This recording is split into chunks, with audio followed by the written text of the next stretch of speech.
Hello, everybody. Welcome to AP Government. We are going to get started on Chapter 1 here, which is kind of just an overview of the study of government. Covers a lot of different kind of random topics that are going to be foundational to your understanding of some of our discussions that are to come. So we'll get started. So learning targets for Chapter 1, we're going to look at how politics drives democracy. We'll look at 5 different views of political power and how that power is distributed in the United States. We will talk about a couple fundamental questions in American politics, and then we'll look at the key concepts for classifying different types of politics. All right, so this section is relatively vocab heavy, but all of the vocab words are fairly straightforward and can be found in your Chapter 1 note packet. First, we're going to talk about issues. So an issue is a real or apparent conflict between the interests, ideas, or beliefs of different citizens. So using that definition as your context, I want you to identify 3 to 4 issues that are present in the United States today. Additionally, I want you to think about whether or not these issues have changed significantly since colonial times, or are we still dealing with a different version of the same issue? So I'm going to have you answer that question or identify those issues on your note sheet. And we will discuss some of those issues certainly as we go through the semester. But to give you just an example to get started on your thinking, a huge topic in the news as of late is like race relations, right? So that might be an issue, that's a conflict in our American political culture. Thinking about that second question about whether or not that issue has significantly changed since colonial times, race relations may look different today, but have they been an issue since the very founding of this country? So just kind of an idea to get you started. That's what I'm looking for. We're going to discuss more on that in the future.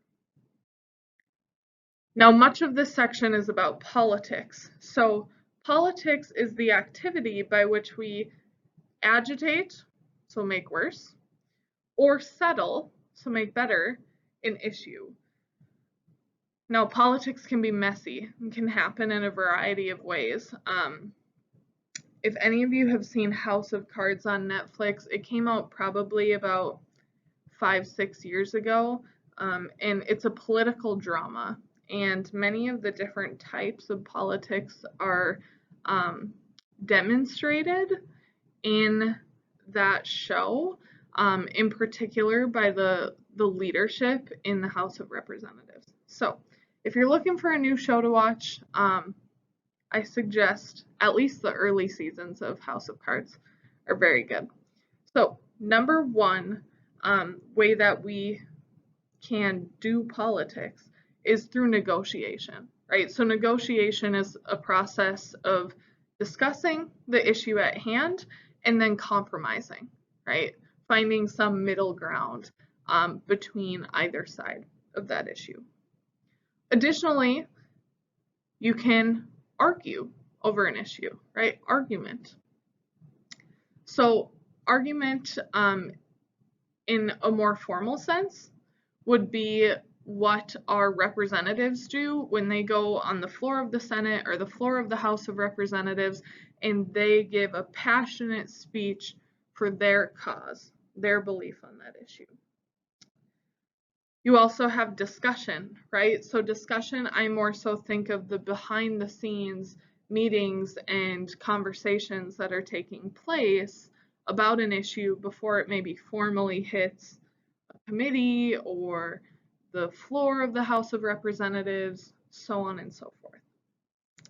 Then you have maybe the worst of all of these, which is force, okay? Really forcing someone's hand. That can be monetary, right? If you think about like money and politics today, we'll talk more about this. But if you work for Pepsi Cola and you promise someone who's running for the Senate $1 million, and then a soda tax comes to the table, you're going to go back to that person and you're going to be like, I gave you that money. I financed your first campaign. Do you want to hold on to this office or not? Right? So force can be monetary in nature. We hope that force isn't physical, but if we think about history, there have been senators that have been beaten on the floor of the US Senate, right? So force can look different, but it is a way of probably more often agitating issues, but can also be a way to settle them. And then you have persuasion. So what is the benefit, right? Probably pretty similar to argument in terms of their definitions, but with persuasion, you're really focused on what the benefit of your particular stance on that issue is.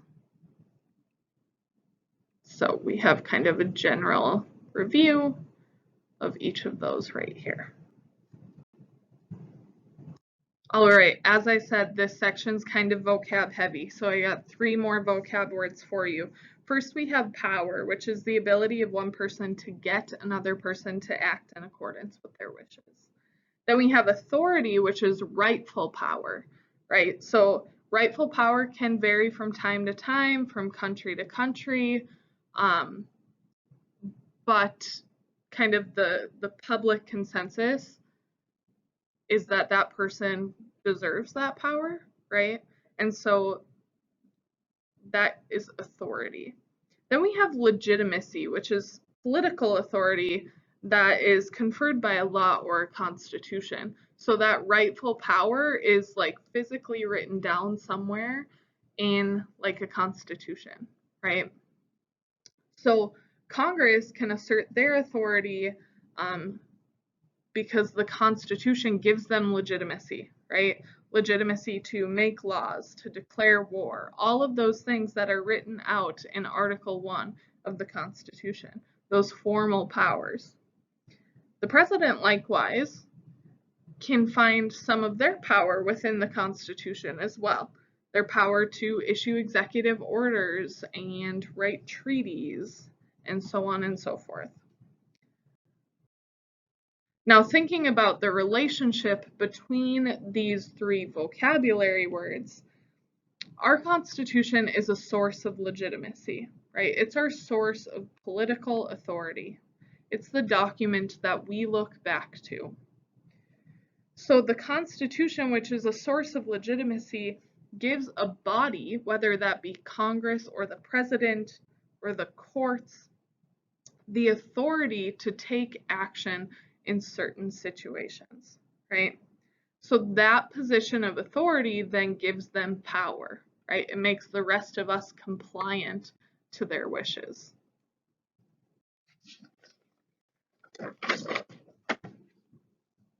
All right, so next we have democracy. Okay, now democracy is an institutional arrangement for arriving at political decisions in which an individual acquires the power to decide by means of a competitive struggle for a vote, right? That's a long definition, but to break it down, you get the power in a democracy to make political decisions because the people put you in that power, right? In a democracy, we have rule by the people. Most often that rule is demonstrated through voting, right, or is put into effect. Now, sometimes democracy is talked about as 2 wolves and a sheep deciding what's for dinner. The wolves are in the majority in this scenario, and so they're probably going to choose to eat the sheep for dinner, right? That means the rights of the minority are not always protected in a democracy, and it's something that our founders were very aware of. And they felt as though in our Constitution we needed to include safeguards to make sure that the sheep doesn't get eaten for dinner, right? So as I said, democracy is this institutional arrangement where we have rule by the people, but there are two types of democracy. So the first is a direct or a pure democracy. Those two terms are interchangeable. This is very similar to like the ancient Greek style of democracy where citizens had a right to vote on like everything. In a direct or a pure democracy, citizens vote on policy, right? Now, in an indirect democracy, which is what we have in the United States, we call it a republic, we select people to represent us. We select people to vote on the policy for us. So you and I vote on people. If we were in a direct democracy, we would be voting on like the tax code, right? Now, we're not all geniuses on every topic that Congress votes on. So it's a little bit easier for us to vote for people whose job is to become really experts in that area.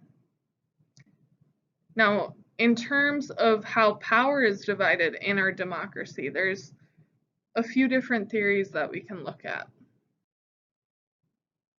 The first is a majoritarian democracy, which argues that our republic that we have today should use more direct democracy, that the people need to be even more involved in the democratic process.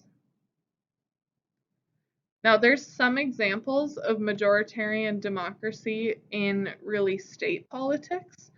So some states allow for what's called a recall. That's like an election to unelect a government official. If you've watched Parks and Rec, you know that Leslie Knope eventually faces a recall fight, right? People want her back out of that seat. Then you have referendums, which is legislation that's put on the ballot for voters to either approve or to vote down. And finally, you have an initiative. In North Dakota, we call initiatives measures, very similar to a referendum, but the issue is actually placed on the ballot by the people through a petition process. So if you've ever been asked, like in a parking lot, to sign a petition to get something on the ballot, that's how we do it in North Dakota. And like I said, we refer to those as measures. Now, California has a lot of these majoritarian democratic processes set up in their state government.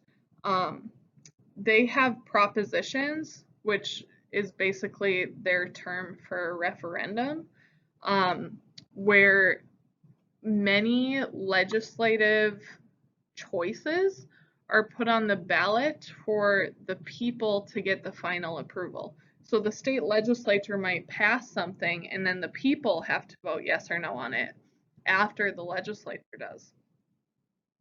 It makes it a very long process, right? Some people say that it makes it nearly impossible to govern. That's obviously a opinion question, right? There are pros and cons to having a people's veto of sorts, but it can make the process longer. So in California, any constitutional change, a proposition is mandatory, but then the people can also petition to put a legislative action on the ballot as well, which is where that people's veto comes into play. Can make it really challenging, and we know that people aren't super well educated on the issues. So that can make majoritarian democracy kind of dicey too, right? Like if people don't inform themselves on who they should vote for in November, are they really going to inform themselves on how they should vote on every measure or proposition on the ballot? All right, so next theory of democracy is pluralism. This says that many groups, that's the plural piece, compete in order to influence government policy. So I'm not sure how many of you are Star Wars fans, but obviously the single X-Wing is not going to take down the Death Star, right? So if this X-Wing is a person and the Death Star is representative of government or government policy, they're going to need a lot more people alongside of them to be able to influence that government policy, right? So they can get like-minded supporters, right? Form a group. But they're also going to face opposition, right? And all of these groups are going to hammer on the government to get a policy that they like. I think pluralism is best demonstrated by the issue of healthcare. Okay, when the Affordable Care Act was introduced under the Obama administration, more often called Obamacare, there were a number of groups that had a vested interest in either the passing of or the defeating of that law. So on the issue of healthcare, your X-Wings over here may be patients, right? They may be people like you and me that think we're paying too much for health insurance, too much for doctor's visits, so on and so forth. You also have providers, right, that are concerned about the effects that healthcare legislation could have on their job. You have certainly insurance companies that are concerned about the government getting involved in their industry, right? And all of those groups probably have different goals in mind. So they compete to influence that policy. And at the end, really, oftentimes the policy doesn't look great for everyone, but it's more or less a compromise that looks okay for everyone, right? Then we have elitism, which is this idea that the government is dominated by the top leaders of the country, actually most of them who are outside of the government. In other words, elitism is this idea that the government is made up of the rich and powerful, it's ran by the rich and powerful, and it really works in the favor of the rich and powerful. If you think about money in politics today and how much money American companies invest in elections and candidates, this elitism idea can become very true, right?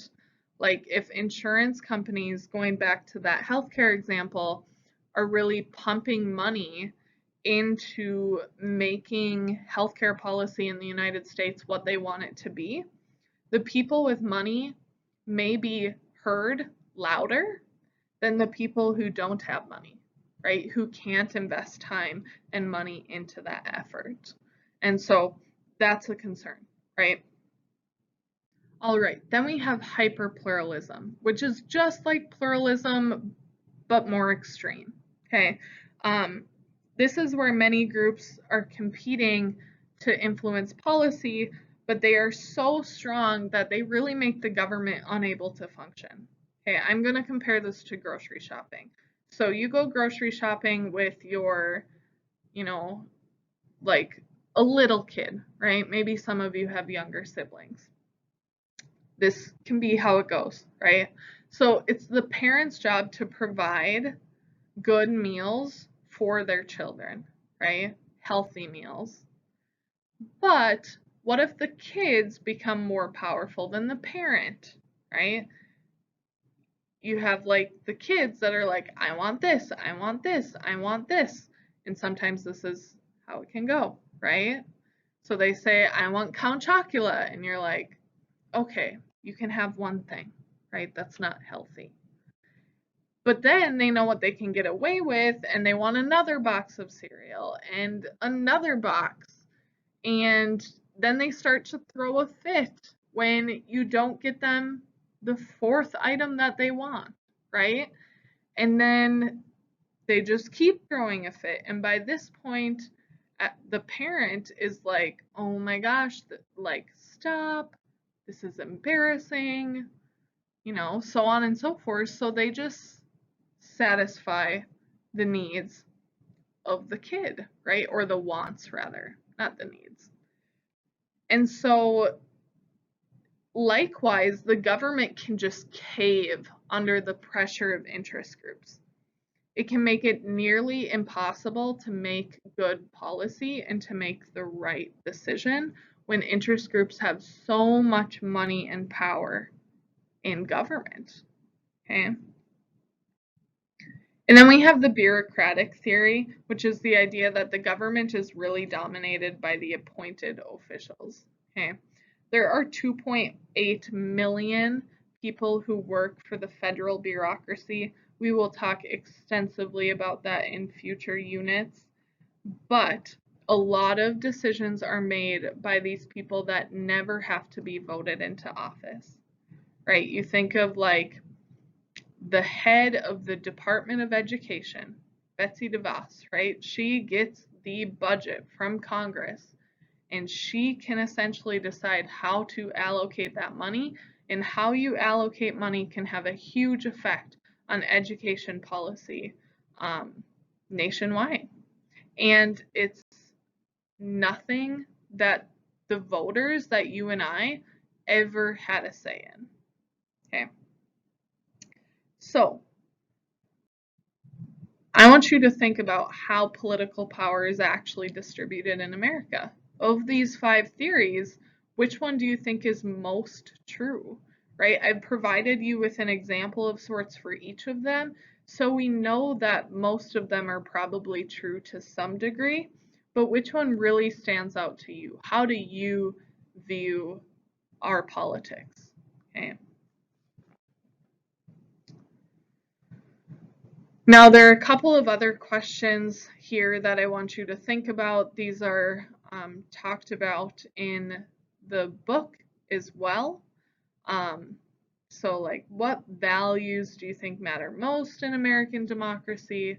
Those sorts of things. I want you to think about, and then we'll discuss those at a later time. All right, then we have the political agenda. So these are the issues that people actually believe require government action, right? And the political agenda can be affected by a number of things. They can be affected by shared political values, right? So the United States, maybe in general, thinks that we need a democratic system that ensures voting rights. Okay, now that could look very different depending on where someone is at on the issue, what party they side with, so on and so forth, but they may agree in general that it's an issue that Congress should address. So it gets placed on the political agenda, right? You have the weight of custom and tradition, right? What has Congress done before? They should probably continue to do it, right? Every time a new president comes into office, we have a new tax code. So it's just something Congress has done for so long that it's more or less a tradition for them to address those issues. Then you have the impact of events. Think of an event like 9/11, right? Terrorist attack on US soil. It creates an immediate impact, an immediate need for Congress to do something, right? So Congress then is going to be focused on countering terrorist attacks, on increasing national security, on providing health care for the many people that were impacted by the events at 9/11, first responders, so on and so forth. So those sorts of things can have really an overnight effect on the political agenda. And then additionally, we have changes in the way that political elites think and talk about politics, right? There may be issues that really the average American person doesn't think are a huge idea, but because political elites are invested in the issue, it becomes something that's put on the political agenda because these political elites have access to the media, they're on your nightly news, so on and so forth, right? I think of like really the environmental movement started with some political elites, right? Political elites helped it become huge in the media and so on and so forth. Now, it's certainly an important issue, right? And people have a number of ideas about what the government should or should not do about it. But important ideas can start with a political elite saying, hey, listen up, start paying attention. All right, so we talked about 9/11 as an example. And then we have different groups that influence the political agenda. So I kind of talked about political elites, but there's a few more here. So we have the media, right? The political elites and the media piece, they kind of go hand in hand. So the media is going to put these stories on the front pages of papers nationwide, on their websites, and people are going to become invested in those issues.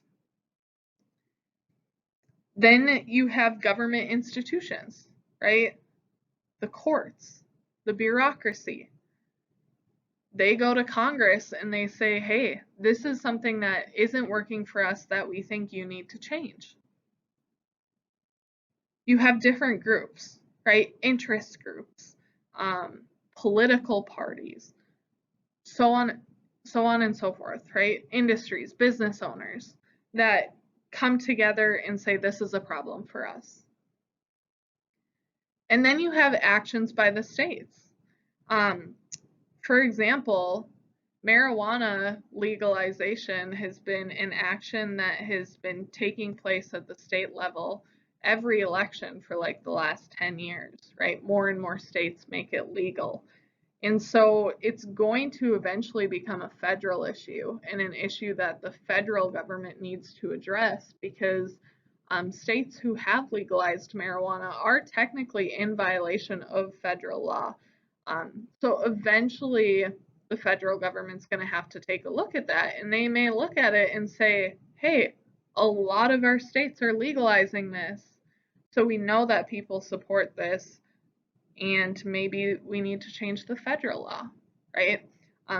Similar sort of progression happened with same-sex marriage, and we'll talk about that when we get to our chapter on federalism. You have a couple additional examples in your note packet about the political agenda that I'll have you take a look at as well. All right, so the last kind of topic here is the politics of different issues. Politics is really a process of raising and settling disputes over who's going to benefit or pay for a program and who ought to benefit or pay for a program. So the two main factors in discussing any issue are the cost, and that can be monetary or that can be non-monetary, right? So monetary cost is going to be like, oh, that's going to cost us tax revenue, right? Where non-monetary costs may be like the impact on the environment or the social impact. Will it increase social unrest? So on and so forth. And then you have the benefits, right? And benefits additionally can be monetary or non-monetary. So is it an increase to Social Security where elderly are taking home higher Social Security payments each month? That's monetary, right? Or is it non-monetary? Does it solve a social issue or something like that, right? So most issues can be broken down into costs or benefits. I often think of costs and benefits really as pros and cons, okay? Now, the simple theory of politics, in a program, the costs and benefits can be widely distributed. So they affect everyone and everyone pays in on them, right? So an example of a policy that's widely distributed would be income tax or Social Security, right? Everyone pays in, but everyone also benefits.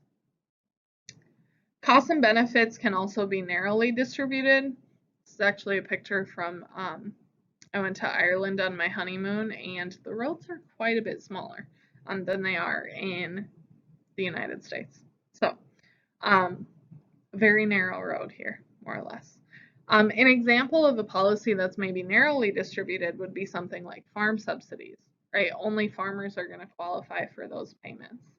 But they also incur some costs, right, for being involved in that. So we have 4 types of politics. The first is majoritarian politics. In this sort of politics, we have distributed benefits and distributed costs. Everyone pays, everyone benefits. The problem with this is oftentimes you can have free riders, right? If Social Security is going to be our example, there are going to be people who don't work much of their adult life, but still do technically qualify for Social Security, and they are going to reap some of the same benefits that people who work every day of their adult life do, right? Then you have interest group politics. Like it sounds, this sort of politics usually involves organized interest groups. You have concentrated benefits and concentrated costs. So the interest groups are investing in getting whatever policy they want passed. So that's their cost, right? But they're also going to be like the small group that benefits as well. Lots of times, like unions can be an example of interest group politics. So they may really fight hard for regulations that affect layoff notifications, right? Like you need to be told 30 days in advance if you're going to be getting laid off. The union's going to invest money in getting that policy passed, but really only union members are going to be affected by the policy when it is put into effect. Then you have client politics. In this, you have concentrated benefits but distributed costs. An example of this is pork barrel legislation. Pork barrel legislation is legislation that's really only beneficial for one senator's constituency. So maybe one of our senators goes out to Washington, D.C., gets some federal money, and it's really only going to come back to North Dakota.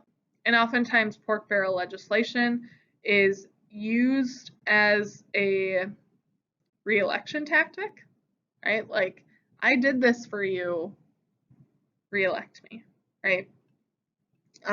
And then your note packet mentions log rolling, which is really just trading of favors. You do this for me, I'll do this for you.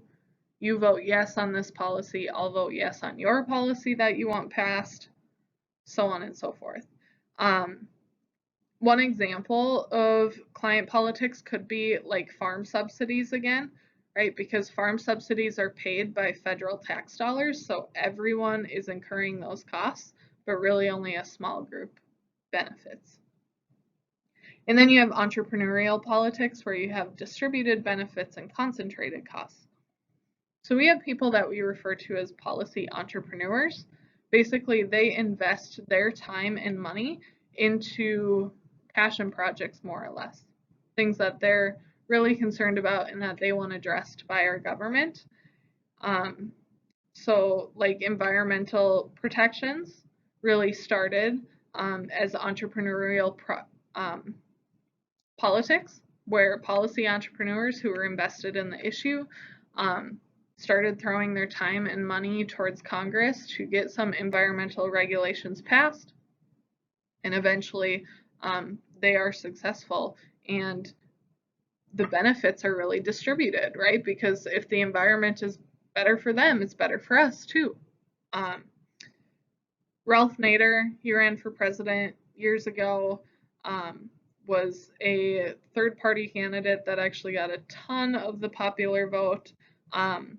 And as a policy entrepreneur, he really fought for consumer protection, right? So making sure that businesses couldn't hurt consumers.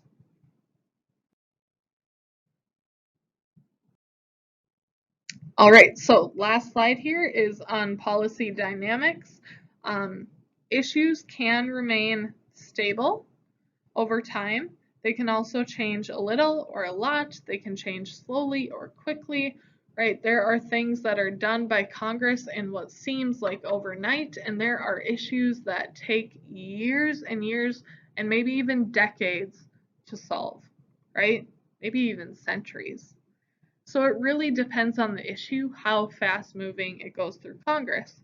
Something like 9/11, they addressed some of those issues seemingly overnight. Same sort of thing with like COVID legislation.